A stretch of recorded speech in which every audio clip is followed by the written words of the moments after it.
And yeah, thank you everybody who's listening to this. I am going to give a presentation on PowerPoint, but it may go into different little threads as the universe dictates, or the space, or your energy field guides. The first thing I want to say is that this presentation is written with the guidance of many lineages and beings. So I want to give gratitude to them first. And while we're doing this, I really want to encourage you to do what I encourage people to do when I gave this presentation for the first time in Avalon a few weeks ago. And to do what I learned to do, especially when I was working with Indigenous tribes, which was to stop trying to rationalize what's going on, because sometimes there's so much information and the body and the soul just wants to receive it. And some of you receive Dharma transmissions, so you'll understand what I'm talking about. When I have worked with tribes, for instance, in Indigenous Australia, often their first language isn't even English. I shouldn't say even, because it shouldn't be, and we're here colonizing because we don't know much of their language. And they manage to speak a little bit about their dream time stories. Even the word dream time is very much appropriated. It's like a Western application of deeper concepts that reside in those ancient lands.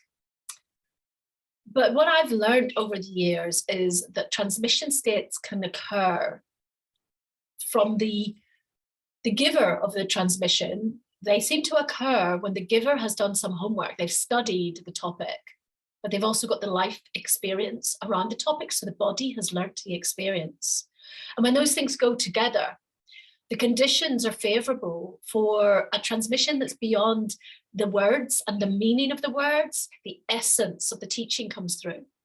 And when I gave this presentation and transmission in Avalon, this is what happened for a lot of people who were at the presentation. Lots of them came up and said, wow, I just went into a different space. And some people had realizations about families or things they had to do next. And I had a lot of people come up to me afterwards. And so all I did in that instance was say to people, just ask your higher self to give you the permission to receive this transmission as a transmission if you wish. So you can always listen back to the recording and take notes later if you want. But often, as I was, when I would sit on the red earth of the Uluru area, the meaning of what was going on in 3D was defying me. I didn't really know, because we were going beyond linear time. We're weaving around the cosmos with these stories that have so much significance and yet so little at the same time, because you don't really know what's going on in the story because of the weaving being so beyond the way the Western mind likes to box things off. But I've realized over the years that when I'm in that state, I actually also somehow later on, maybe 6 months later, when my being has processed it, can share on what was taught. But I didn't understand it in English. I didn't understand the story. I didn't understand, but I was understanding, okay? Because I was receiving the transmission from lineage. So I really want to honor the lineage masters, past, present, and future, of the teachings that I'm going to give today. And to give gratitude to the traditional owners, ancestors, and ancients of the lands we're in, and the lands that may be referred to, or and the teachers who've brought through these teachings. I call upon our higher selves, our monad selves, and our avatar selves to be with us in the ever-present now.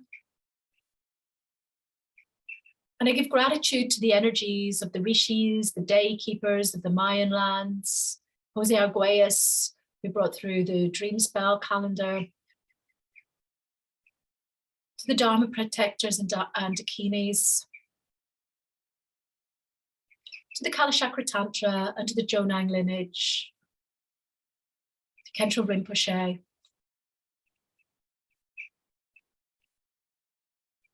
and to divine grace. And I ask to be a clear channel for wisdom to come through today, so that we can utilize these teachings to assist us to enter into the golden age and to cultivate a team of Shambhala warriors who understand how to dance with sacred code and sacred time and sacred teachings to help us to reach liberation for more beings in one lifetime. Gracias, gracias, gracias.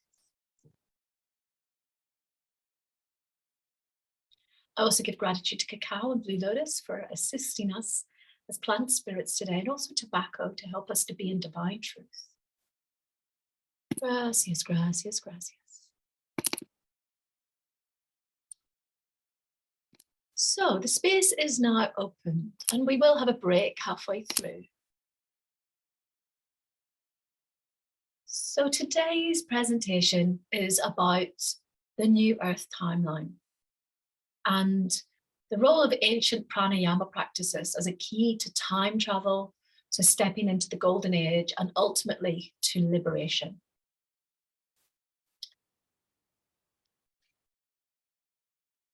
So sometimes my little people box sits on top of the text. I'm going to try and shimmy with that. Can I just ask somebody, where is the people box and you? Is it sitting across the screen?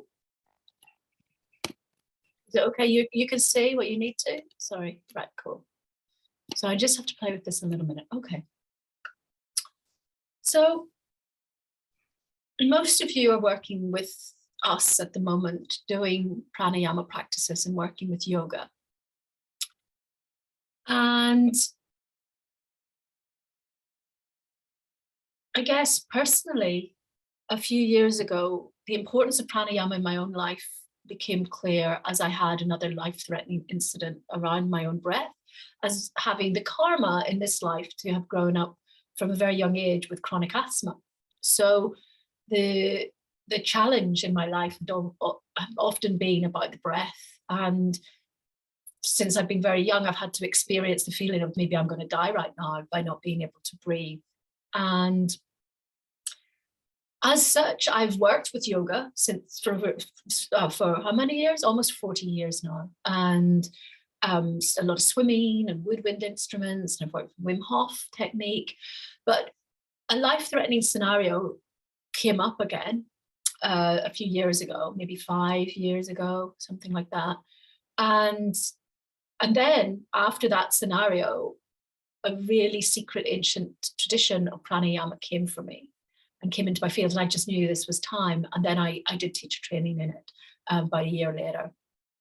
And that has propelled a lot of remembrances about my own role to be a teacher of pranayama. So whilst I work with yoga and I'm a yogi in some ways, or a yogini, my specialisms include working with pranayama as a major tool. And often people are very busy doing yoga, the postures, and they don't study pranayama so much. And we all have different specialisms, karmas and dharmas. But I'm excited to be able to share what I've learned about this. And it saved my life, I'm sure. And it also helped me really get through the COVID time, because pranayama can really boost your immune system. So as somebody who has had weakened lungs, I was in high risk category for sure. And I had COVID really early on, but it didn't go to the lungs. And actually, I've had it 3 times, and each time's been pretty mild. In fact, one time I didn't even know. Somebody told me later, that's COVID you had. And then the next time I had the same symptoms again, I did a test, and it was. But I was able to work, and I had to work where I was. And and I really don't know where I'd be if I hadn't had pranayama in those times, because thank goodness, touch wood, touch everything. I've not had that thing where it affected my lungs, and each time it's helped me to be robust and to be totally functional, a little bit not well, but functional, to move through that initiation that we get, that is COVID. So I want to give gratitude to the breath and to pranayama and the teachers personally for what it's given to me, and I really hope that the importance of it can be shared with you today.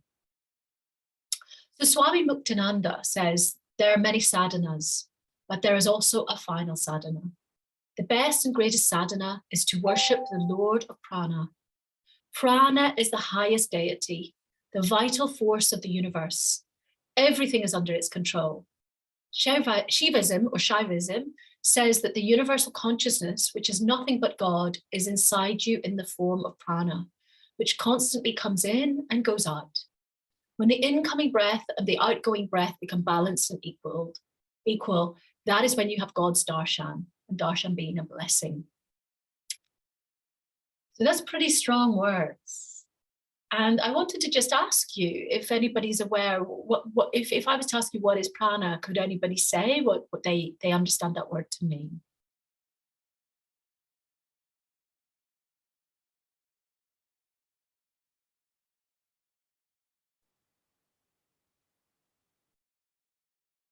Okay, so nobody's piped up, and be aware, I cannot see my chat box, and I'm not going to be working with the chat box in this presentation so that I can stay present for what we're doing here. Okay, we'll move on to what is prana in a minute. And Al Lee and Don Campbell also say, every neuron, every synapse, every muscle feeds on the flame of your breath. Breathing is not only critical to sustaining life, but done correctly and consciously, it can be a valuable tool for getting the most out of every human endeavor. And I would say I've definitely learned that. For those of you who are studying pranayama with us, you can see that we have different pranayamas for different chakras. And when people do more pranayama with us, you'll find that we have different pranayamas for different conditions, different afflictions, different emotional scenarios.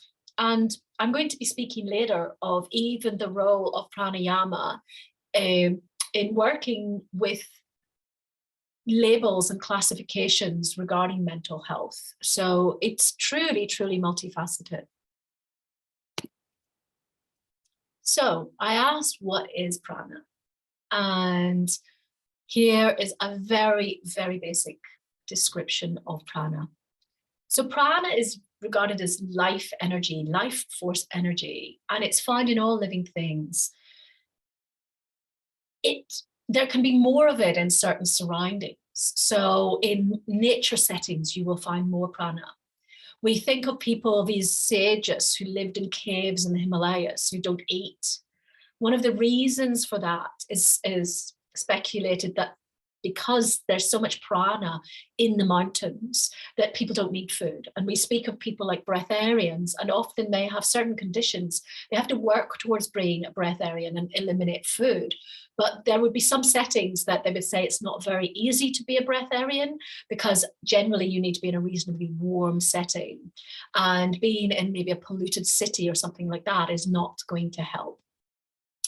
So we can find that there's a lot of prana in this beautiful, vibrant space of a waterfall, or in green foods like chlorella, these superfoods, they have a lot of prana.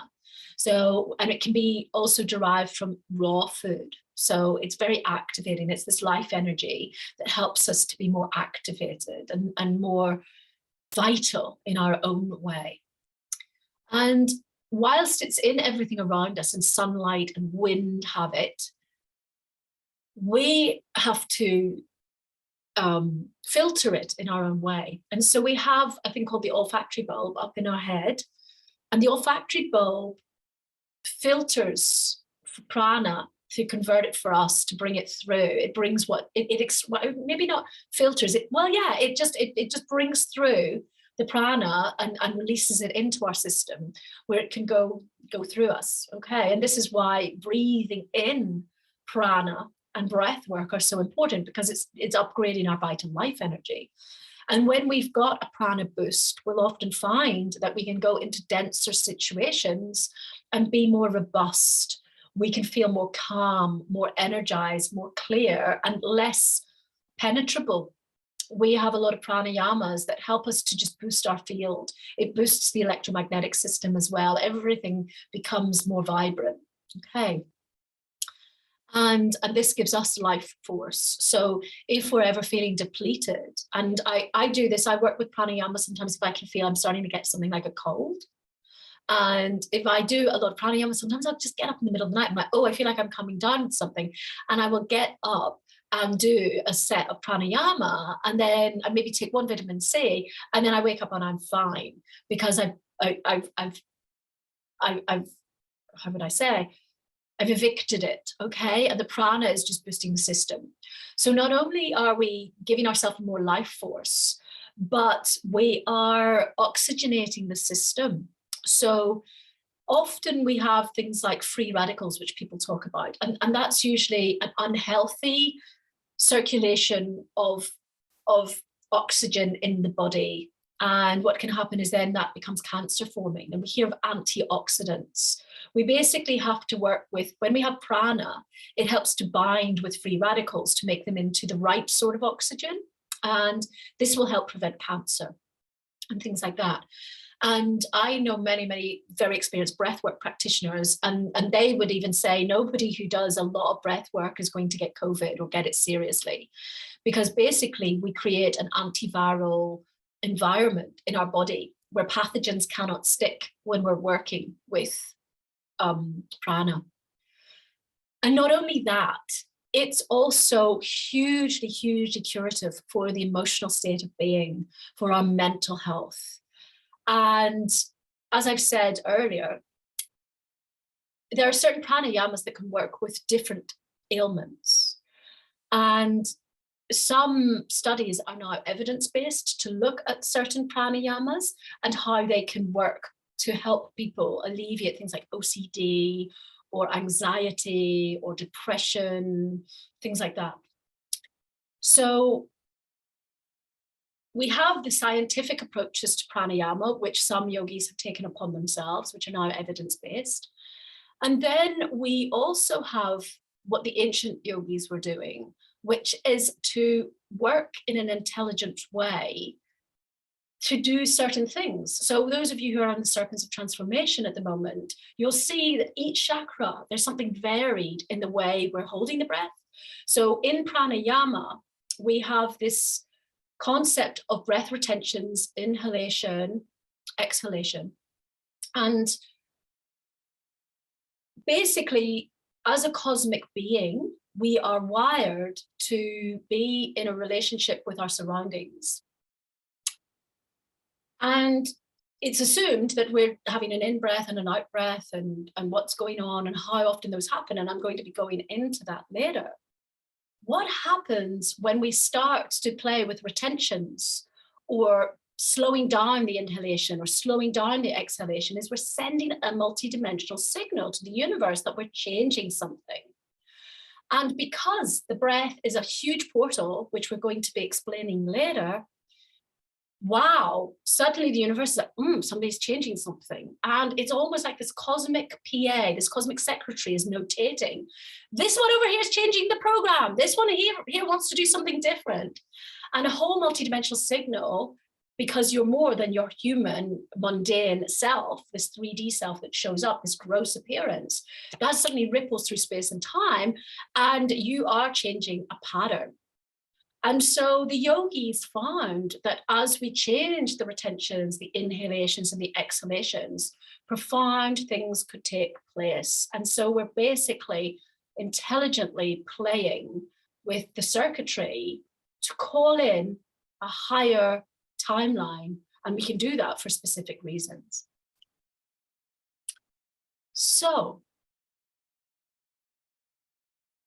something important about the word pranayama that goes even beyond just this physical, emotional, mental, healthy thing that I'm talking about is that even the word pranayama has a very deep significance. Prana, we've said, is life force energy, okay? Yama is death.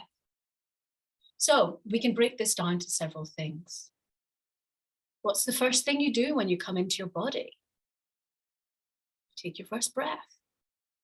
What's the last thing you do? You take your last breath.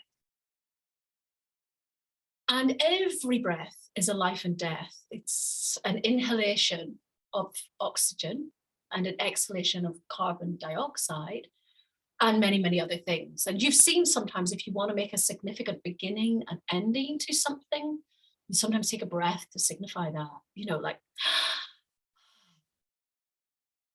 I encourage you all to just do that right now, to just land more deeply into this space.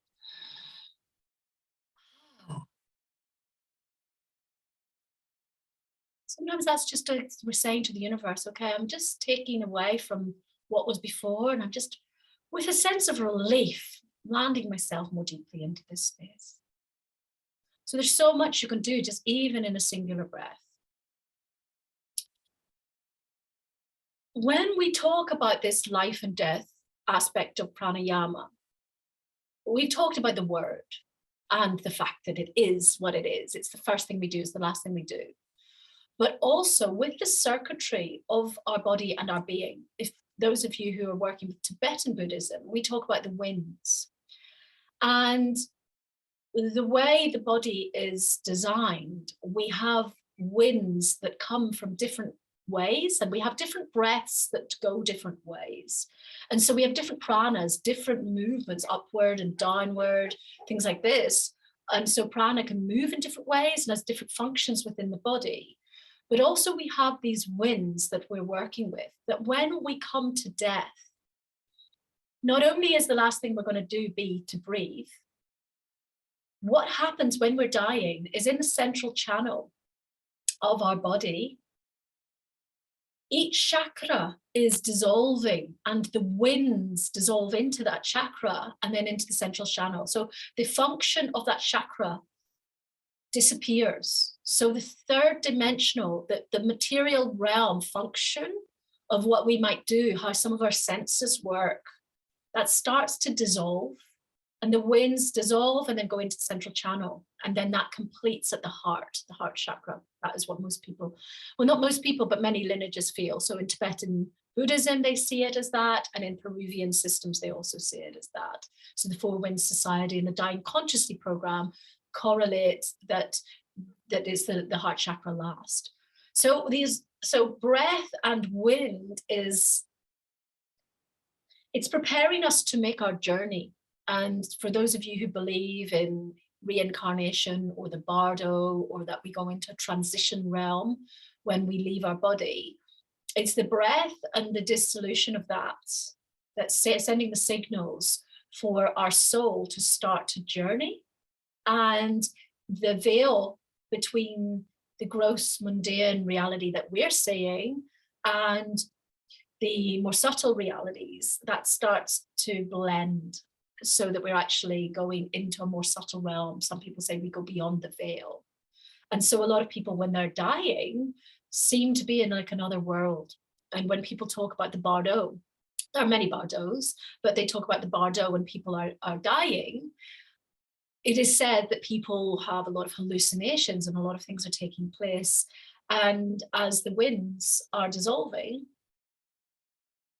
that's starting to already take place. So a lot of people will say that people who are dying start to be almost in a cloud, where they're in and out of their interaction with gross realities.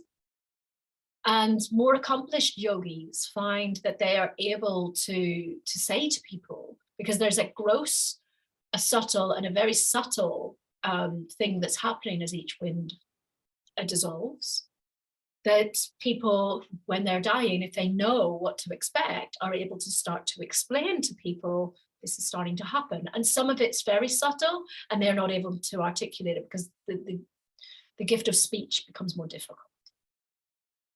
So pranayama and the significance of the breath is absolute, okay? And it's a gateway to infinity. And when we work with pranayama mindfully, we can also be doing something very, very sacred. Because if we have more agency over our death, we have a conscious death, it's helping our soul. It's helping us step into a higher timeline. And it can be less traumatic. We can actually take care of our affairs better if we can be more mindful about it. So having a little bit of a heads up about what might happen and how to help other people in that process is really, really important. So we have that death moment, but also what we can start to do is to train ourselves. And we have certain karmic knots that have been placed in us collectively that create barriers to us stepping out of things like the ego, which is why the ego and ego curbing or destroying, as some people say it, is is a tricky matter, because a lot of our wiring is that we might sometimes come up the heart, but it's very hard to keep up there, to keep being altruistic and benevolent and generous and always in a motivation for assisting other people, because we're very self-serving because of these knots, these things called grunthis that reside in majorly 3 parts of the body. And one of the main ones to crack is between the solar plexus and into the heart. And pranayama is the gateway to starting to work to overcome those knots, those karmic knots that keep us residing in what we would call self-cherishing and becoming very egoic and contracted out of benevolence and out of more hierarchical ways of being. Not hierarchical, I meant horizontal ways of being. Oops, cosmic typo. So when we work with things like pranayama, the ancients were assisting us to start to put pressure on these knots that usually keep us quite egoic and self-cherishing, to be an antidote to them, to overcome them. So once we're starting to work with these sacred codes, and the cosmic PA, the cosmic secretary is going, there's one of them who's doing these extra inhalations, or they're retaining their breath for quite a while. They suddenly, the body is going, oh, somebody's doing something different. And something can take place where that karmic knot can go, because we're mindfully wishing to overcome that affliction that sits and resides in the collective at this point in time. So we can truly work intelligently with pranayama to actually assist what we call a Kundalini awakening. Now, people talk about Kundalini awakenings, and a lot of people have them, and it can be a really horrible thing for people when it happens too quickly.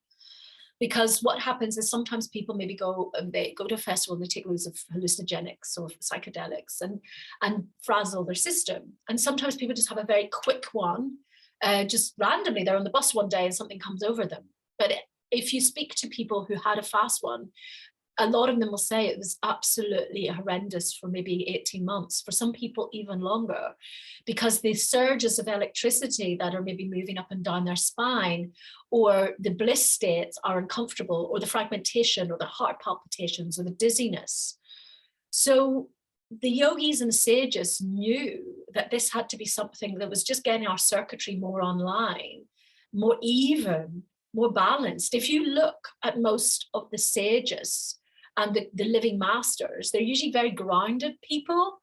They can master being very spiritual and in high visionary states, but you be around their field, you can feel they're really grounded as well, because they're not bypassing their interaction with samsara, because they're here to guide people, but also they're not here to be in peak experiences all the time, because those peak experiences are not actually helping people to attain deeper liberation, because they maybe are bypassing suffering and things like that that are part of the human condition at this time.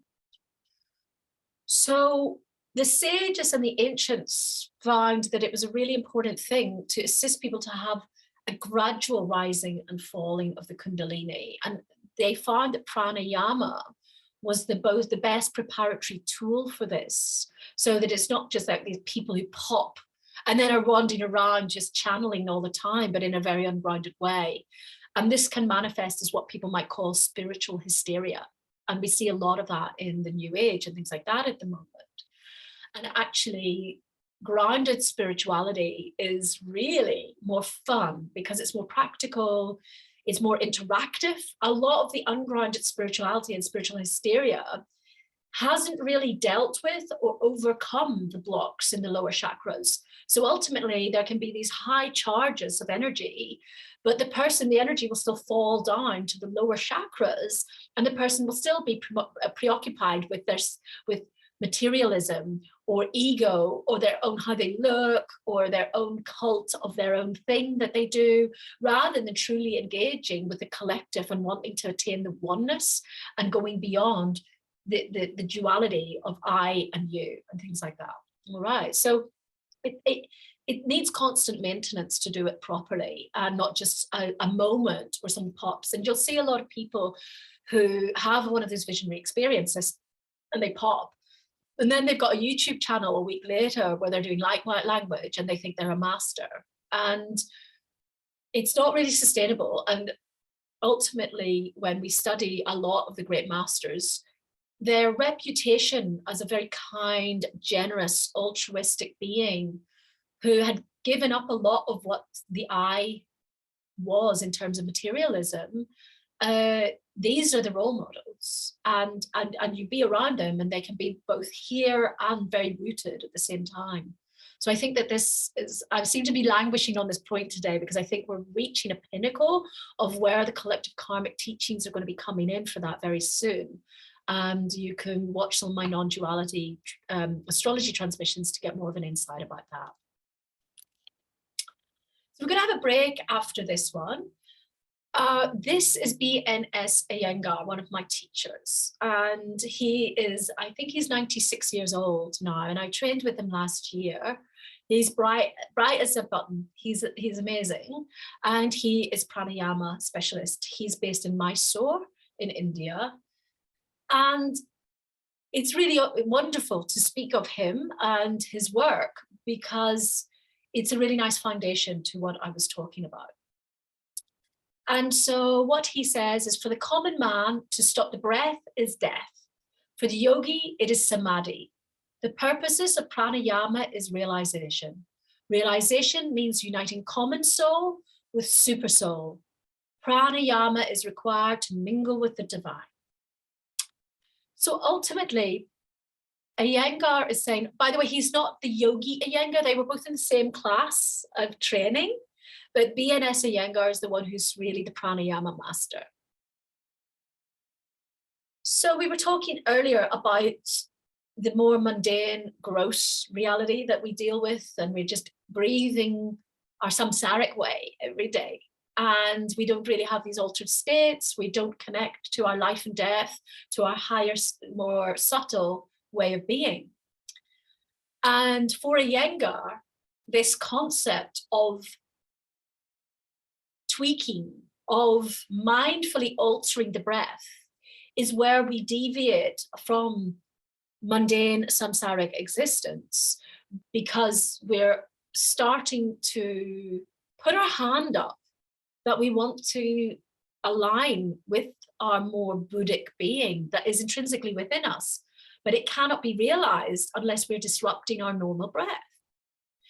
So Iyengar's way of looking at it is that we have a finite amount of breaths in a lifetime. And he's 96, okay, so he's doing something right. And so he believes, and there are other yogis who would say we have a certain amount of heartbeats per hour, per day, per life. And that's why if you see, you don't really see yogis going down doing cardio at the gym. And if you talk to people like Tibetan Buddhist masters, they don't really talk about doing really yang activities and pumping up the heart rate or the breath rate unnecessarily. And part of that is because they don't believe in us being in these peak states too long. We kind of chase them in the Western world because so much of our eating, our lifestyle is imbalanced to the yang state. And so the yogis and the Tibetan sages, they don't want to see us being very cathartic all the time and hysterical. That's not grounded. They want to see us being in a state of equanimity where we're not always chasing this super ecstasy or things like this. And we see a lot of people who chase bliss states, who want to be at this peak of rapture all the time, but that's actually not necessarily going to equip them for other things, and they get an attachment to that. So in Buddhism, they warn against getting attached to bliss states, okay, because that's another bypass in itself. So similarly with the breath, if we're doing loads of really fast breathing all the time, and of course I'm somebody who works sometimes with the breath of fire, but I work with systems where I do a lot of breath retentions as well. So how Iyengar sees it is that common man is working in this confined karmic space-time system, which has 60 seconds equal to 1 minute, 60 minutes equals to 1 hour, 24 hours equals to 1 day, 365-ish days equals 1 year. And this is something that I talk about quite a lot with astrology, you know, this this karmic time that keeps us confined, these people who are confined to 9 to 5 existence. And we can see the perfection of that. We're in a time right now where people with COVID time started to work from home a little bit more, started to realize that they were slaves of time when in having to commute to long times to cities and things like that. And we've already got people starting to disrupt the conditioning of time that was keeping them trapped. Similarly, when we are just confined to the normal breath, we are trapped in time, and therefore we're trapped in karmic loops. And we're going to be talking later about Kala Chakra Tantra, the wheel of time system, and the highest yoga tantras, and how that also relates to this. So Iyengar says that for the yogi, 15 breaths equals 1 minute, and 1 hour equals 60 times 15 or 900 breaths. And he breaks it down that we have a certain amount of breaths per minute. And what we want to do is extend those breaths to hold the breath. So we're basically, again, we're sending this message to the cosmic secretary, I'm changing something, and we're buying time. And on a mundane level, when we do these breath retentions, well, we're gaining more time because we've given more time to that day, because we've disrupted the normal karmic breath. But on a multidimensional level, I think it goes beyond, oh, well, you saved 2 minutes today, so you're going to live 2 minutes longer. It's about what we're saying to the gross appearance of reality that we say is, I work beyond that. I work beyond the program that was karmically given to me. And when we make that decision and when we practice that, we're articulating an antidote to karma. And therefore, we're starting to say to the universe, I've come for something else and I'm going to move beyond that. And so the universe starts to listen and it starts to let things unravel for us. So for those of you who are on the serpents of transformation, you will see that you suddenly get these insights to karmic blocks, to dramas you've had, or samskaras, these kind of karmic blocks that come in, or these heavy energies that you've accumulated or inherited. And we start to move through those and we get mindfulness over our process, which as we're having the mindfulness, we're sending a message of realization to the universe. And the universe is saying, okay, right, okay, you get it. So we don't need to keep coming back doing that class anymore. Okay, so you're going, I choose to disrupt this and I'm going to observe. And as you observe it and realize, the universe is like, they've got the t-shirt, they don't need to do that 101, they can move to 202 now, and they can put you up a year, a class or whatever. So there are many things going on simultaneously.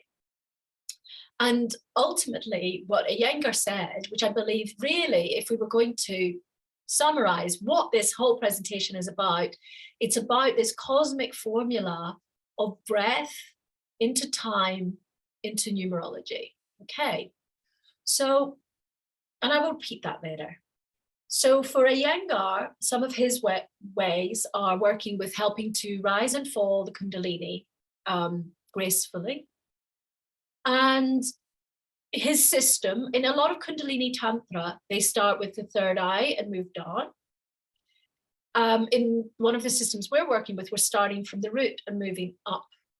But we're also working with the third eye within some of the yoga we do. So we're constantly purifying with the third eye work when we do things like the serpents of transformation. And I can talk about that more at length if people ask. So Iyengar has made his own version of revered pranayamas that work to train the body to bring about graceful rising and falling of the Kundalini. And some of the practices are Vishamavriti, Nadi Shodhana, and Shakti Chalana. And you could look those up, but you won't see Iyengar's teachings. And I was very lucky because when I did the training with him last year, it was the first time, and I don't know if he'll ever do it again, that he'd done it online to an international group. So I was really grateful for those teachings. So Iyengar's work is foundational work at the Indian way of working with the Kundalini and the chakra systems. And here you can see the 7 major chakras as seen in this system. And we have the left side and the right side, the Ida and the Pingala. And then the middle, the central circuitry is the Shushumna, or we might call it the Avaduti in other systems. And this central channel that we speak of, this is a huge transformative circuit where this is where the space-time being is connecting through. Okay, so as energy moves into the central channel, as we have realizations, it can go there to be released or transmuted or transfigured, and we'll see how that happens in other systems in a little minute.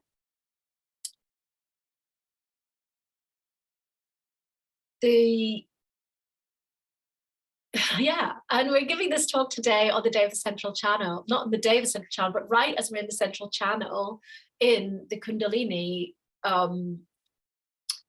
space-time system of the dream spell calendar. And you know what? I didn't even realize we were doing this talk. I knew we were doing it on this day, but I didn't even see that we're doing it on the one day that's connected to the wind, and we're right in the central channel. So you see, this is part of how we play with space and time and karma, is that when we give transmissions like this on special days and we're sharing certain codes and your body is receiving, you're potentizing the teachings because you're lining up with space and time, and you're lining up for higher teachings and transmission to come through.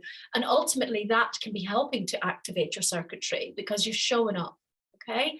You're there, and your body being is going, oh, we're in central channel. Oh, we're in wind day. And oh, we're talking about central channel. And these are the sorts of things that can help to accelerate on a karmic level your propensities to be able to work with these things. So we're going to have a quick break, and then we will come back and we will talk about more masters. Okay. So I think I have to press share screen again now because we did that, yeah? Okay.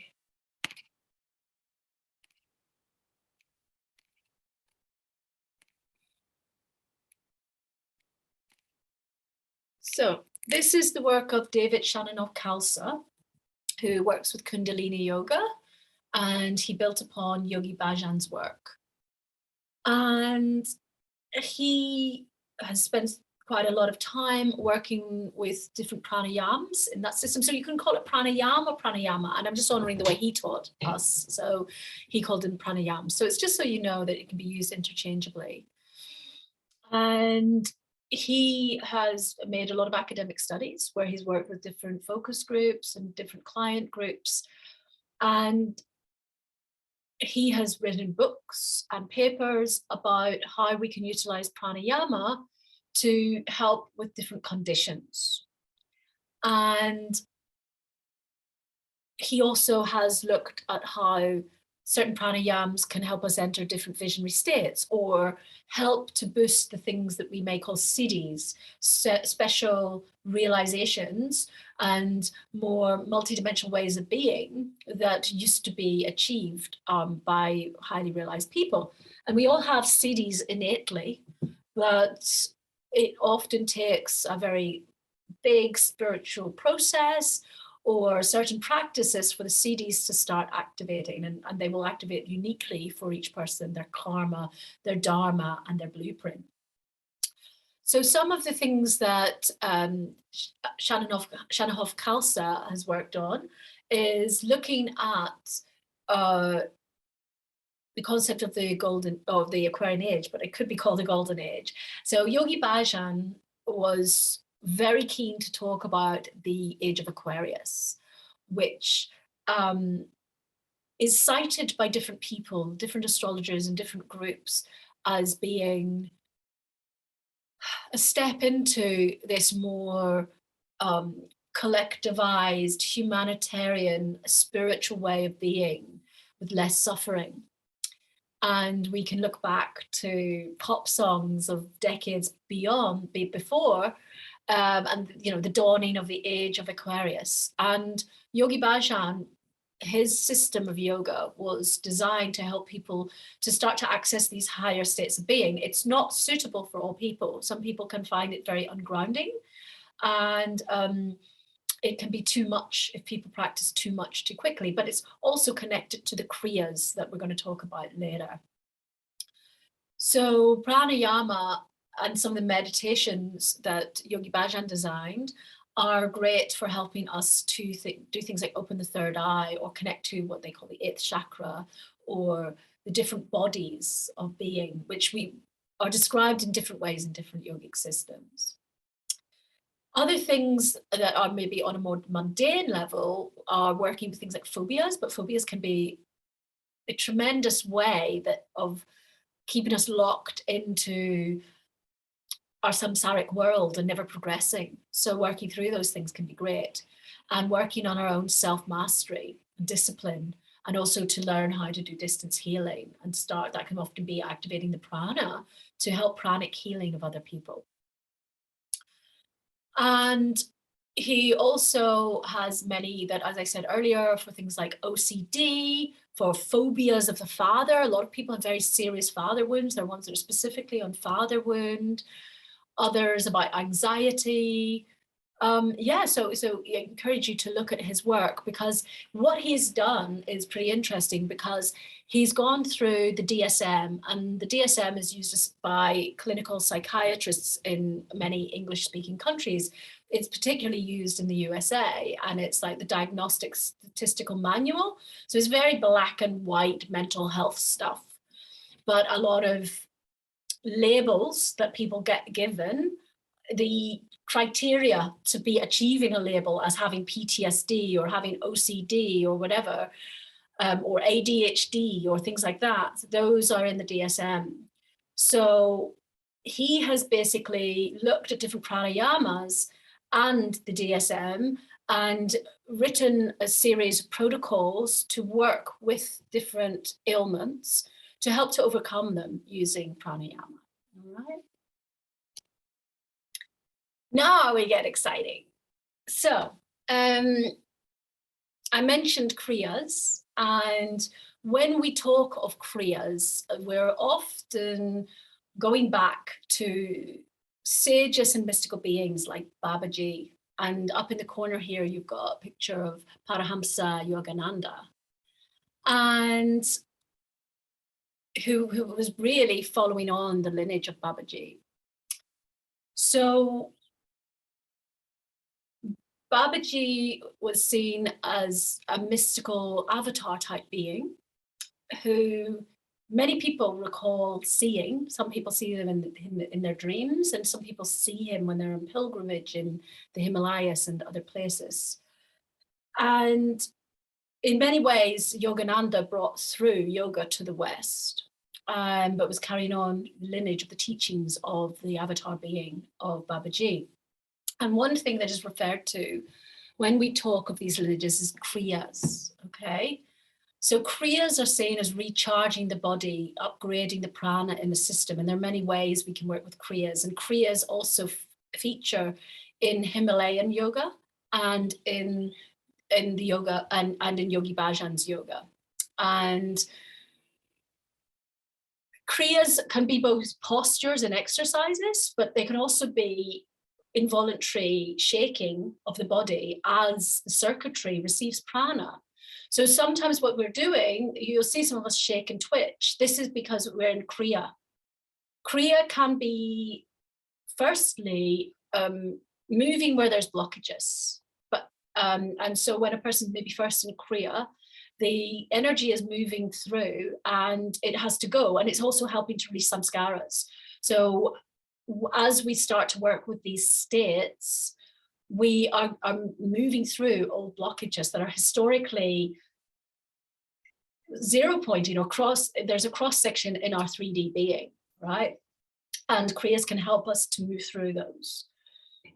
But if we look at things like Ramana Maharishi and the Transcendental Meditation movement, they had things like yogic flying. So when people were doing TM, often when they were reaching these higher visionary states, they'd go into kriya and they would actually start like bouncing off the ground. And you can see them sitting in like yogic, in lotus pose, like levitating almost.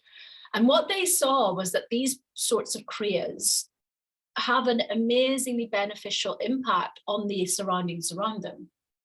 It is said, for instance, that I've heard people say that the police in Brisbane know that when the Dalai Lama is visiting, that they don't need everybody gets a holiday in the police because there's no crime in the area when the Dalai Lama comes to town.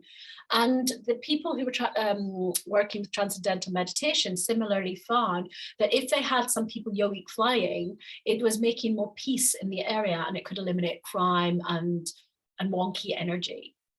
So kriyas can also be sending a higher signal as, again, the person is going outside of their normal conventional body state. The kriya can be sending a multidimensional message. So kriyas can have many different meanings and significances depending on the person, their experience, their karmic propensities, how the kriya is, okay? So kriyas can be a series of exercises. So in Kundalini yoga, we call certain pieces of work kriyas, but they're also designed to help you to move beyond the karmic blocks and the samskaras, and to also hopefully go into those higher states of being.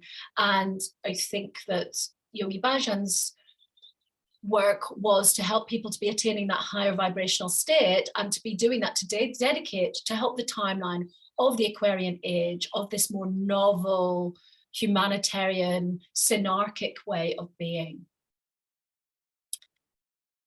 And with kriyas, we're also working with intentionality to be working with the prana.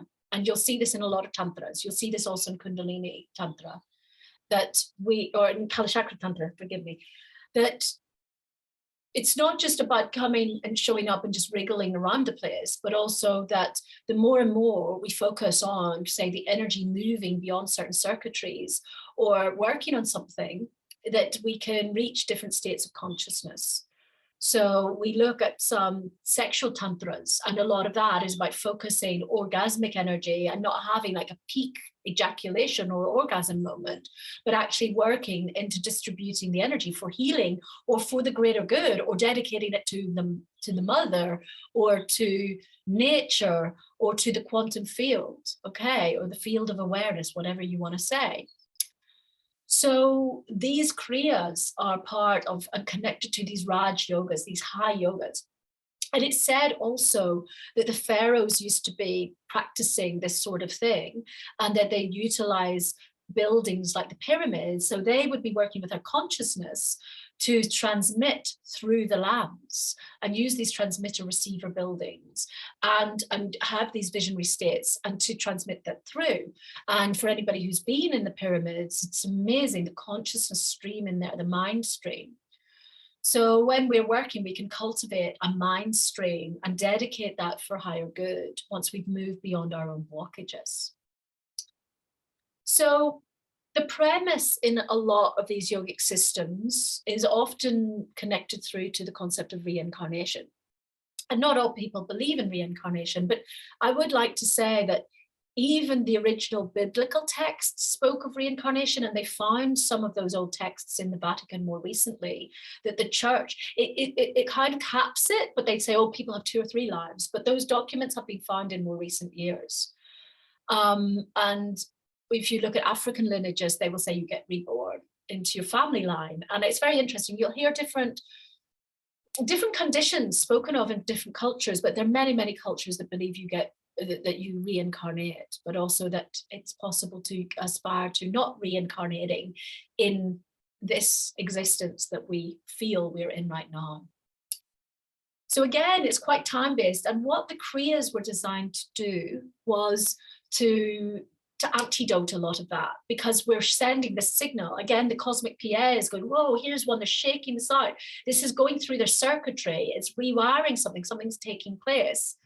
And it's said that 1,000 kriyas practiced in 8.5 hours gives the yogi in one day the equivalent of 1,000 years of natural evolution. And so 3 years of daily practice is equivalent to 1 million years of incarnations. And we're going to see that this is also something that is spoken of in Kalachakra Tantra. And that these ancient practices, and these Himalayan practices, where what became the foundation of the Kalachakra Tantra, which is now being preserved and is there in its uncorrupted, unbroken lineage in Tibet and through lineages like the Jonang tradition, which we study with. So it is said that we have been incarnating for about 1 million years. And this is why we're talking about coming into a quickening at this time. So some people might call it the Aquarian age. There are a lot of New Age type people who are calling it the New Earth.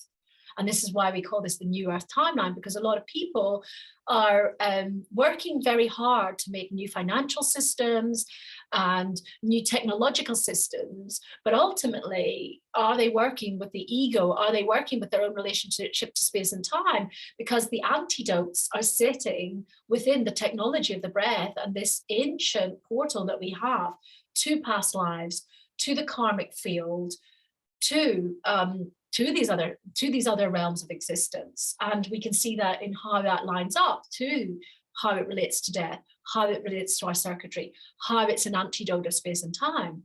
So I come back to the sacred formula. They're all saying that when we play with time, with the breath and with these activities, and then we add numerology, then we're onto something. And I guess I better say that what I saw with Iyengar's work is that, there's a certain amount of breaths you have to do each circuit for. And it's his life work to look at what those mechanisms are that send this message to the cosmic secretary. So part of the work that we do in the Serpents of Transformation, which is on right now, and which we do every approximately 9 months, is that we are connected through to the Babaji Yogananda lineage. But there's also another immersion that I do every 3 months.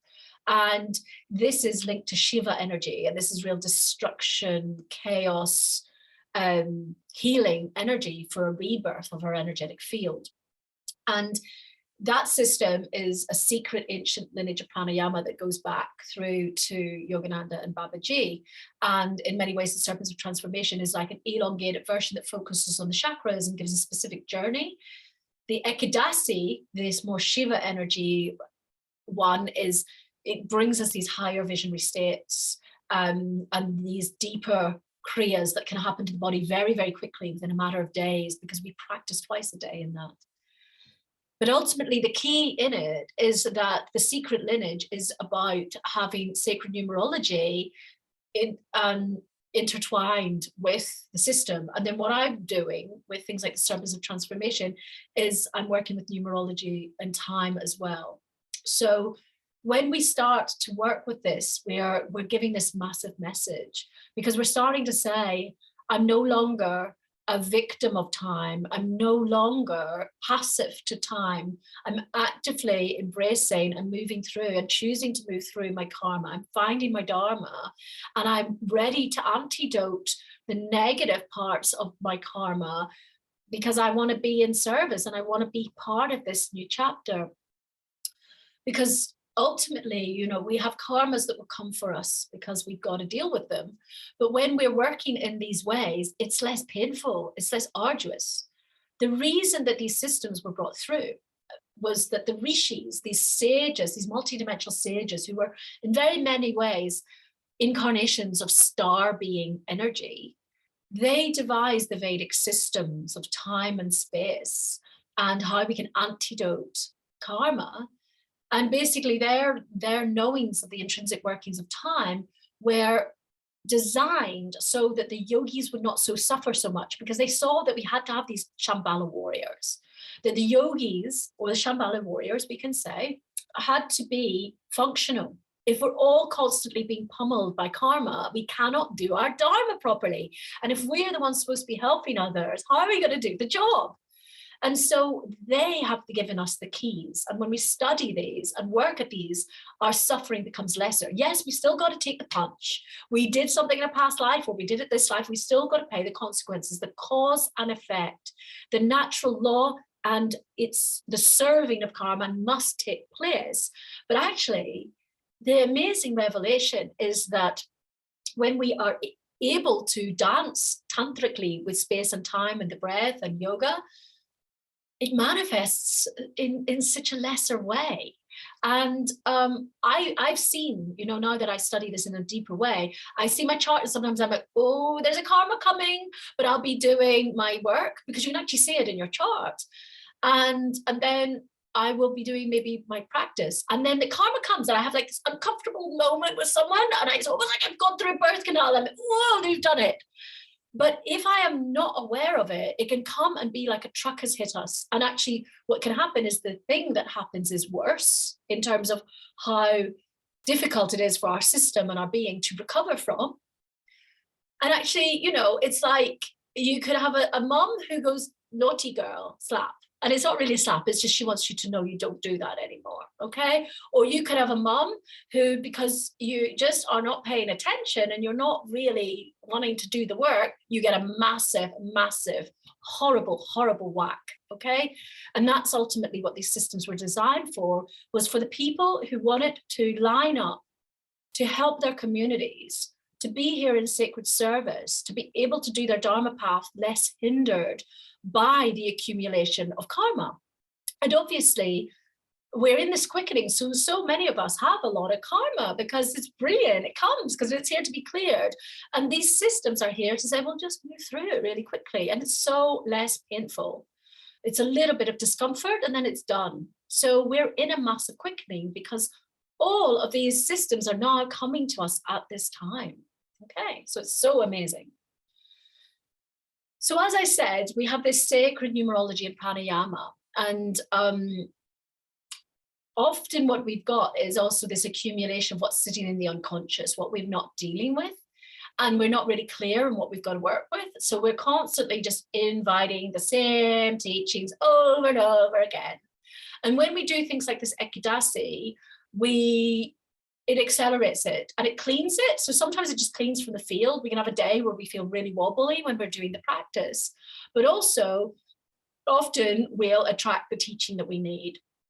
And often for me, it can be about boundaries, about being more firm with boundaries with people and things. That was certainly when I first started training. That was the first lesson I was getting as I was doing my training. But I could see, I was like, this has come for me. And I was able to move through it. It was almost like, here's your sacred test. You move through it. You're almost an observer in it rather than a victim who's embroiled in the scenario and really internalizing it. This is something that also these tools help us with. When we've got prana in our system, we become less contracted by something. We don't take it on. We get triggered in the Western world. We're very fragile, as people like Khenpo Rinpoche would say. It's like, you guys in the West, you're too delicate, you're too fragile. And often that's because we're quite sensitive, but we choose to internalize things rather than go, there's the teaching, I move beyond it. So when we're doing these systems, because you've got more prana, you're like, oh, there's a slap. Okay, saw the slap, got it, and it just helps. And then we're like, got the teaching, the universe is like, they got the lesson, they're on to 202. So it's just absolutely amazing for that. And so finally, when I speak of the ekadasi, it also has this deeper function with having very long breath retentions. As we spoke earlier, we have this finite amount of breaths. And I certainly used up a lot when, like this as a child, not able to breathe. So, I have no attachment to when my last day in this incarnation is, but it's a joy to be able to do these breath retentions, which are the opposite of the conditions that I've had. And some of these breath retentions are teaching us what it feels like to have a lot of prana in the system, but suddenly to take our last breath. And there are certain mechanisms in the body that cause us to panic when we can't breathe, when there's no more oxygen allowed in. Or actually, there's no oxygen theoretically in fact, in the lungs.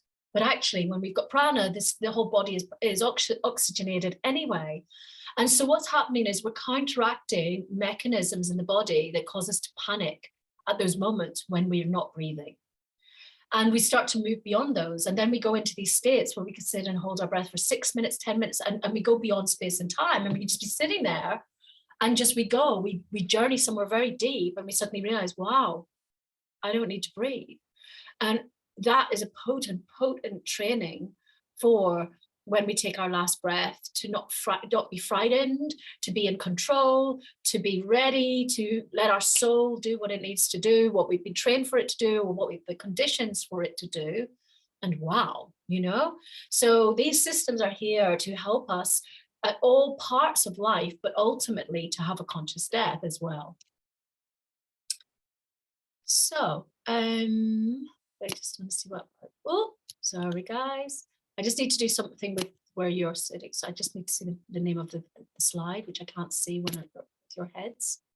Bear with me. Okay, sorry. One of the things with Zoom is where it puts people's heads. Okay, so I spoke earlier of pranayama and time travel, and I think it's becoming clear to you that we have this relationship with time and the breath that we often don't think about, and that if we're mindful of it, we're actually overcoming huge, huge things. And I've been talking here about systems that mostly reside in places like India or Tibet, but we see this in other systems. So I study also the dream spell calendar, and I've studied Mayan astrology as well. And we have the way that time is organized in those systems that's also talking about that. It's talking about our mindfulness of knowing the place of time and how we have specific times and dates and things like that to do certain things energetically. And when we work with that, you see, we're starting to become free from the more pretend time with the Roman imposed time. And that is ultimately where people are feeling contracted and they are not in their highest incarnation of themselves, because they can't really do their dharma because they're awkwardly stuck in some sort of box that's false time. So while some of those systems may not be working intrinsically with pranayama, when we start to work with those systems and we can apply pranayama to them, we are saying, I get it, I can decode time, and I'm deprogramming from that other system, and I'm also deprogramming my breath from samsaric breath. So we're creating a very, very potent cocktail for emancipation and liberation.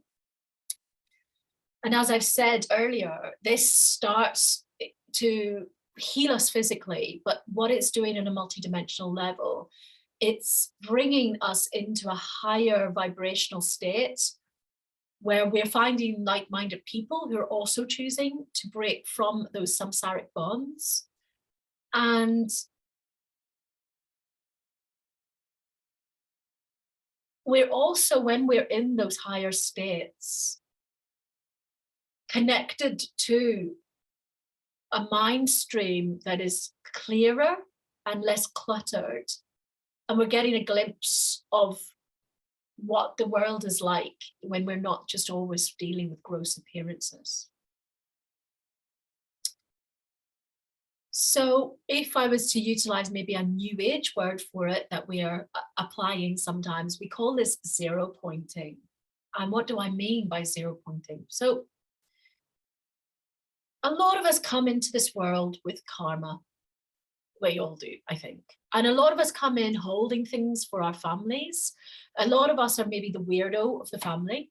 And sometimes we have these weird afflictions like a funny shoulder or something. And we kind of know somehow it's mine, but it's not mine. And what I would say, sometimes the intensity of it is more than our personal thing.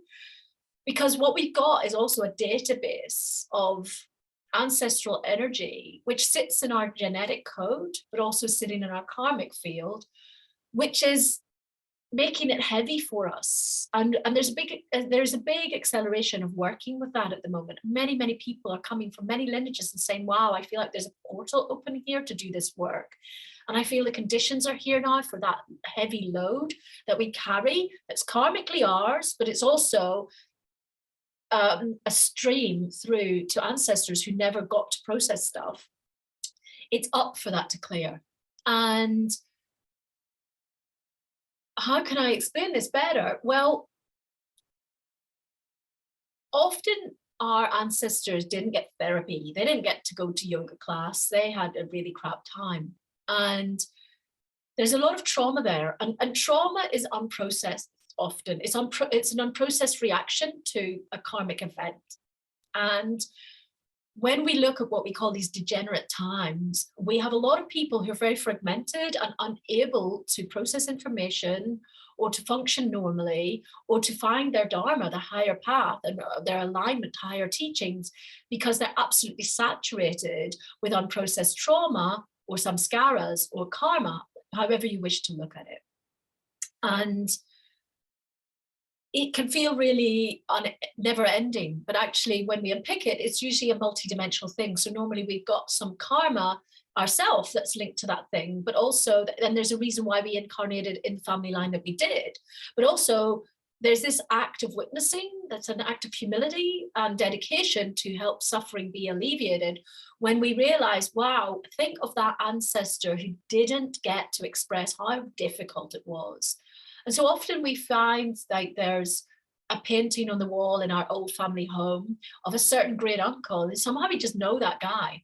And a lot of people are showing up these days and finding, oh my goodness, I've got this connection to this ancestor, and we're cleaning for them. And this is also creating merit for us, but it also creates the accumulation of that sore shoulder or whatever it might be that is sitting waiting to be cleared. And so we've got all these tools around now to look at that and to zero point that.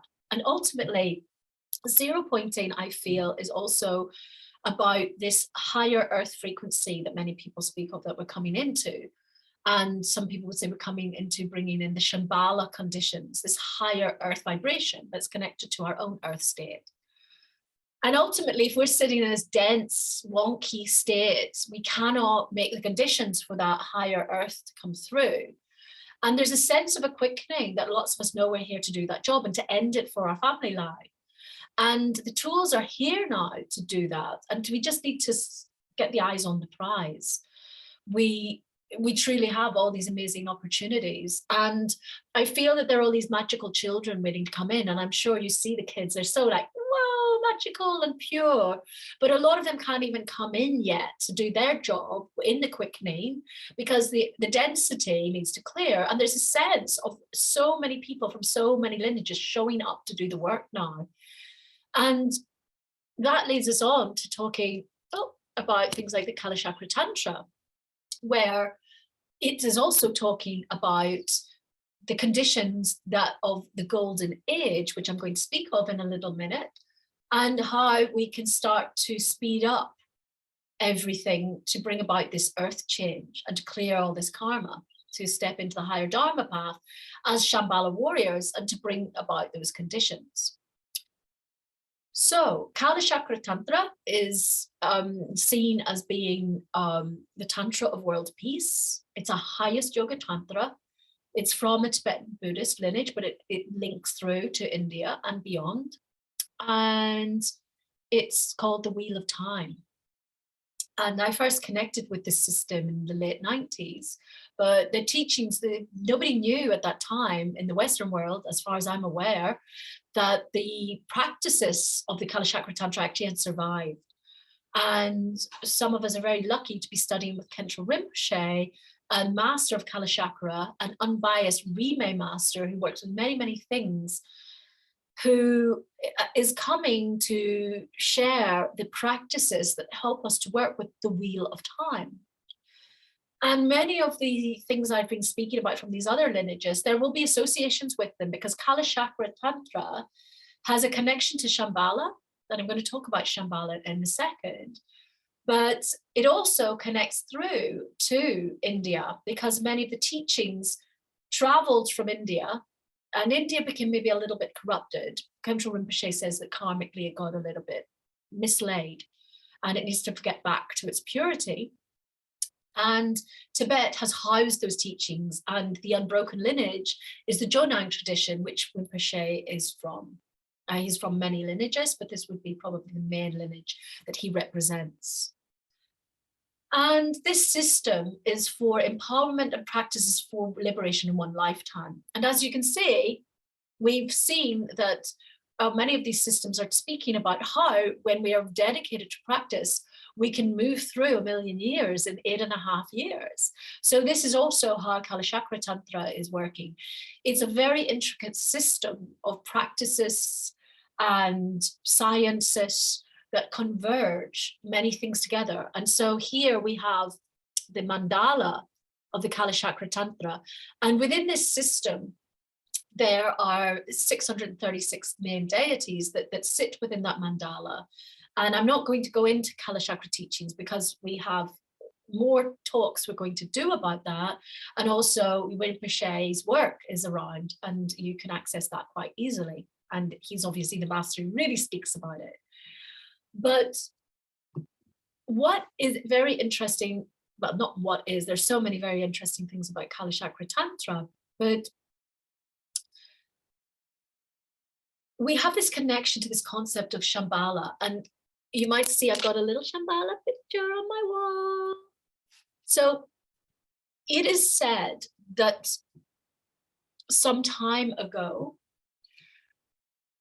there were a group of kings and people in an area called Shambhala, which at that point was in the same earth density as we are currently in the way we see things, right? And this is similar to what people say about places like Uluru. We have a lot of very mythical places on the planet that sometimes when people look at it a certain way, if they're in a visionary state, they see these cities that are these multidimensional cities, but in the normal eye, you can't see them. And the people of Shambhala wanted to speed up their karmic propensities for enlightenment.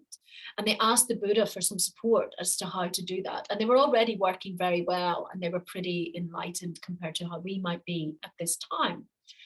And so the Buddha manifested as a deity called Kalachakra, and many tantric teachings and a multi-dimensional system which has many symbols and practices was shared to the people of Shambhala, and they developed those practices. And Shambhala is now not in an earth state. It's said to be simultaneously existing with the earth state we're in, but it is more pure. So our mundane, gross way of interacting with samsara, it cannot see Shambhala in the physical sense, but it can connect to the essence of Shambhala. And so the teachings of Shambhala were shared to adepts and sages who brought through those transmissions, and then they brought them to Tibet, where the practice was then comprehensively put together and has been sustained in Tibet, right? So the Kalachakra system, in some ways, the transmissions came through to India, but India does not house the system now, even though sometimes an initiation may take place in India. And these contain tools and practices similar to what I've been discussing with you from some of these other masters, but it also has astrology and science and certain deeper cultivation stages of working with the winds and the breath and these deeper channels of multidimensional wisdom that lie within our body at a more subtle level. And this correlates with the work I do with non-dual astrology. And because at the moment, the Kalachakra astrology is not fully remembered in English, but there are many people working on the system. The Kalachakra system of astrology is working with Vedic, Chinese and Tibetan astrology converging. And I work with dream spell, Mayan and Vedic astrology. And what I find is we have this intricate weaving of time when we triangulate, when we work with three systems together, and when we work with the breath and things like that. And I'm aspiring to work more deeply with the Kalachakra astrology. And so that's why I'm deeply working with Vedic astrology at the moment. So with that system, they are finding the codes and the keys in time. And they work with things like Vedic astrology, where there are these remedies, these antidotes, where if you know, oh my goodness, next Saturday, there's this horrible karma thing is going to come for me. But they say, well, chant to Shani. Shani is Saturn, and you might chant through Saturn on a Saturday. So here's an antidote, and maybe wear dark blue clothes or black clothes and do this and don't dedicate to these people and give a donation to these people on that day. Kalachakra Tantra is working with helping us to antidote these things and to remedy the karma so that we're not suffering and so much, and that we can speed up our Dharma path to become these more light Dharma warriors, these Shambhala Dharma warriors. And this is this acceleration because now we've got the conditions here that we've had BNS Iyengar has finally given some teachings online to the Western world. And we have people like Khentrul Rinpoche sharing these practices that nobody knew had survived. And so we are in this quickening to 0 point, space, time, karma, and step into a higher Dharma path. And beyond this singular sense, which I think we see more in the Vedic, well, in the Indian systems, is that something that's appealing to me about Kalachakra Tantra is that it's seen as, it's a holistic system that's dedicating the energy, not just for singular selfish gain. What I love about Buddhism is it's about bodhicitta. It's about aspirations to help everybody to enter that condition. So when we're doing a practice, we're not doing it because we want to become rich and famous and have a cool life. We're doing it because we wish to see suffering cease for all sentient beings and to create the conditions for all beings to enter that earth change. And this is something that's a very big tenet of Tibetan Buddhism and something that we practice and devote to. It is seen that bodhisattvas, people who are dedicated to this earth change and dedicating their body and their being selflessly, can reach very high realizations, but they're not doing that for themselves. They're doing it because they want to create the conditions for everybody to be free from suffering and from this loop of suffering, samsaric existence. So simultaneously, there are all these things going on at any one time. And as I mentioned earlier, we have this gross world that appears to us. But when we start to engage with these tantras, we have these things that are always a fractal story. We have what's going on a more subtle level, what's going on in a multidimensional level. And this is truly who we are. We're not just this physical person who turns up with this story, but we're actually part of a whole one field of Buddhic consciousness that is actually the absolute. But often the way we're showing up right now is with the afflictions, all these karmas and samskaras that we carried. And that's why so many people are so heavy and so weary and ill and traumatized at this time. But there's something really amazing going on, because if the karmic conditions are here, that these teachings are here, it shows that we're in a very deep quickening. And yeah, I encourage you to look into it if it's speaking to you in any way. And the system begins with connecting to the lineage in many ways and starting to develop a connection to what Kalachakra is. But when it goes to the deeper levels, it is doing similar to what we've spoken about earlier on these different sages who were working with mastery in India. So we work with withdrawal from stimuli. People will work with certain breath works, and I'm going to go into that in a second, certain yogas, okay? And so the yogas are seen as a higher stage of working with Kalachakra that helps somebody to start to be less connected to what we would call duality, this relationship to the gross karmic world, and to start to not be in such a contracted dance with that, but to be more an observer of the oneness of everything, the karma that's coming up, but not really to be affected anymore.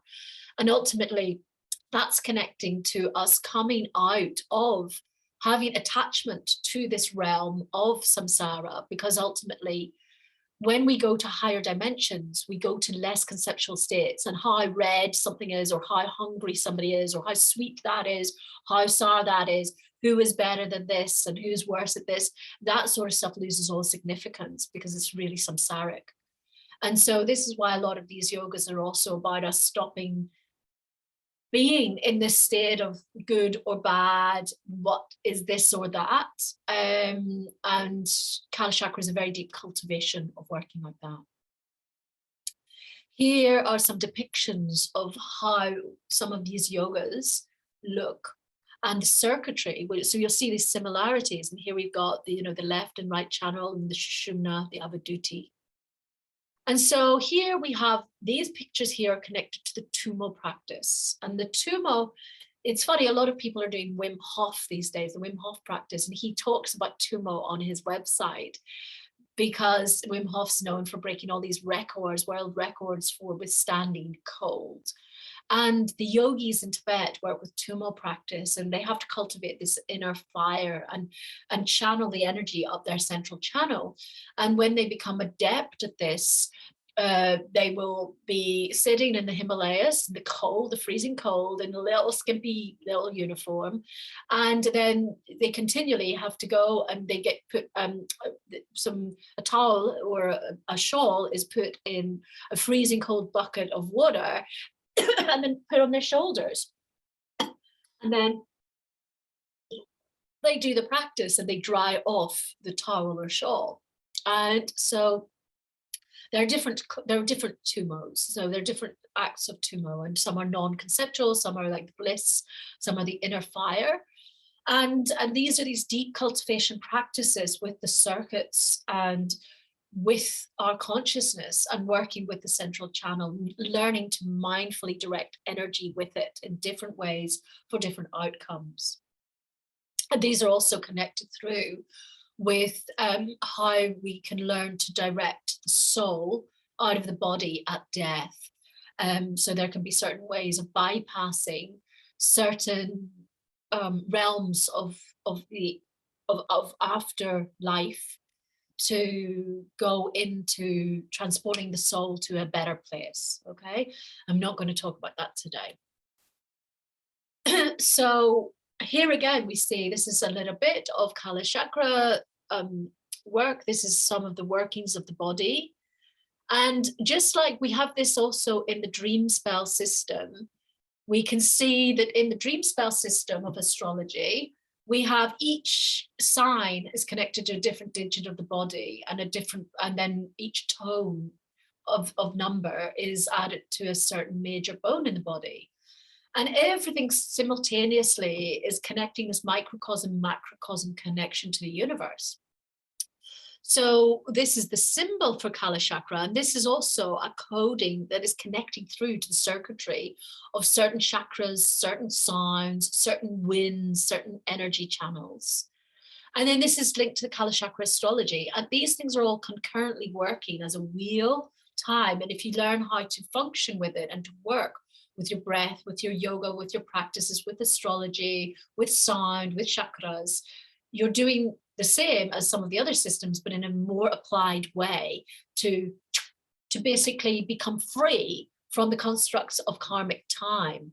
And, we have the sun and the moon and the planets, the celestial bodies, and they're all in this samsara that we work with. And knowing astrology, as I say, helps us to outwit some of the things, because we can counteract the negative effects of karma ripening and make it easier for ourselves. But ultimately, when we do it like this, we're basically also, to a certain point, starting to become everything, because we are everything. And this is also the same in the dream spell calendars. We start to understand how every single sign works and how the energy in every single day works. And once we're doing that, the universe is like, you don't really need to come back to do this anymore, do you? And that would be if we're looking at it like a cosmic secretary or an examiner. They're going to say you've mastered space and time. You don't need to be confined by that anymore. And that will give our being the chance to not have to come back anymore to samsara. So, yeah, the quickening. So I know we're almost done. So thank you for listening. And if you've got any questions, I'll be asking you for those in a little minute. So I spoke of the golden age, and some of you will read and it will say it's going to happen in 400 years. And we have different time circuits. There's the Rishi way of doing the calendars, and there are different calendar systems. But the traditional way of looking at when the second golden age is going to come is saying it's about 400 years. But Khenpo Rinpoche is saying, no, we believe it's going to come in our lifetime. And I certainly believe that because we've got the conditions now, if more and more of us apply ourselves to working with the breath, with practice, with sadhana, with aspiration, with space and time, with astrology, that we can start to really make the conditions come through by 2030. And this also aligns with the prophecies that have been shared with me by members of the Aborigine tribes in Australia and Mexican lineages and the Mamos of Sierra Nevada. So we can do this. You know, I think a lot of us came incarnated this lifetime because we came to see something take place. And I don't think we just came to see a glimpse of it. I don't know if we came to see the whole thing, but I really do feel that we're here to see a tremendous shift, and that is definitely coming in at this time.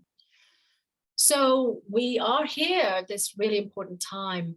And if we want to adopt these practices, I believe that we're doing our bit for the collective to speed up the quickening, because we have this species database, this consciousness that is called the morphogenetic field, which means that if one person does something and they create a favorable condition, it ripples through the species, because we've got this innate intelligence that transmits between each other. Okay, so the more and more of us who step into dedication to this, the more we're creating the conditions for people to just evolve very quickly.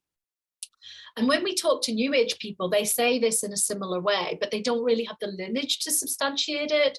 But this is where I believe we're going to enter quite a quickening when we converge discussions with people from the New Age who say, yeah, we're creating a timeline shift, because they say we're doing something too.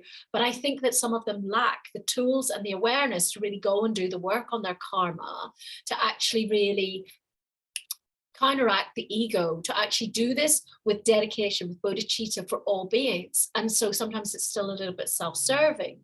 But I feel that actually astrologically what's coming is going to start to create a bit of a shift, that people realize that they can't do it that way, that they need to listen to the masters, and they need a bit of lineage to help to root them in these innate practices that have come from a higher timeline to us. Because a lot of people are just flailing around, and they get it, they sense it, and they have quite a lot of ability to enter into it, but they don't actually have enough to give them the critical lift off. So I aspire to more people being able to access, well, no, I would say, I'm going to use Rinpoche's words, they've got limitations that prevent them from really wanting to do the work. If they don't want to do it, it's because they've got ego problems and limitations, and that could be astrologically in their chart. And so the more who are like, I'm going to do this, and I want to do this for all people, I'm going to go into the pain and the suffering, but I'm going to do it intelligently, they won't actually have so much pain and suffering, and they'll move through this karma and become mobile very, very quickly. So yeah, actually, I don't need to say the last bit, but I first gave this transmission in Avalon, and it's where I first met Rinpoche 3 years ago. So I really want to give gratitude to that sacred land and to Rinpoche for his teachings. I'm not going to do a pranayama with you today, but because lots of you are doing pranayama with me already, and you already did it today. But if you'd like to know more, you can get in touch with us at dharmastars.org. And oh, I thought I had a little picture of Rinpoche on there. It mustn't have saved. Oh, I had a lovely picture of Rinpoche in one of the pictures. So I'm sorry that that's not in this one, because so I finally want to just give gratitude to Khenpo Rinpoche as well for what he's doing to bring through these teachings from the Golden Age. And ultimately, if you'd like to connect with them, their organization is www.dzogden.org, and it's dzokden.org.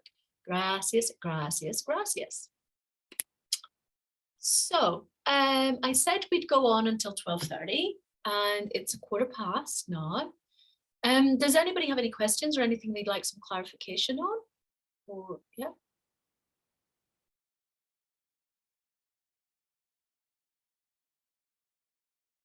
Okay, well, I'll stop recording if you have no questions. And thank you for listening. And yeah, and I just want to dedicate any merit from this or any quotes from this to the golden age and the alleviation of suffering for all sentient beings. Gracias, gracias, gracias.